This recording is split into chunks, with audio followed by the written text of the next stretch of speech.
3 snin wara li tneħħa l-bżonn li dawk li operaw il-massage parlors ikollhom liċenzja speċifika, il-Gvern Laburista issa jirrealizza li dan kien żball u wettaq U-turn. Dan hekk kif tnediet konsultazzjoni pubblika dwar riforma li fost oħrajn trid tindirizza l-massage parlors u fost l-oħrajn qed terġa' semmi l-bżonn li jkunu liċenzjati. It-tnedija tal-konsultazzjoni pubblika saret biss ftit jiem wara li l-Partit Nazzjonalista fi stqarrija appella lill-Gvern biex immedjatament jirregolarizza l-massage parlors biex jiġġieled it-traffikar tal-bnedmin.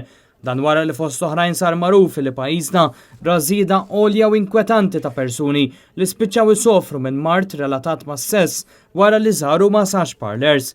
Iżda s-Segretarju Parlamentari Giulia Farrugia Portelli tonqos milli tammetti li dan huwa tort tad-deċiżjoni maġra tal-Gvern li issa se jkollu jerġa' lura minnha.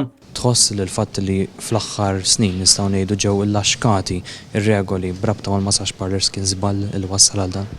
Naħseb għal benefiċċju ta' min qed isegwi fil-verità pajjiżna qatt ma kellu regolamentazzjoni illi tindirizza il-massage parlors.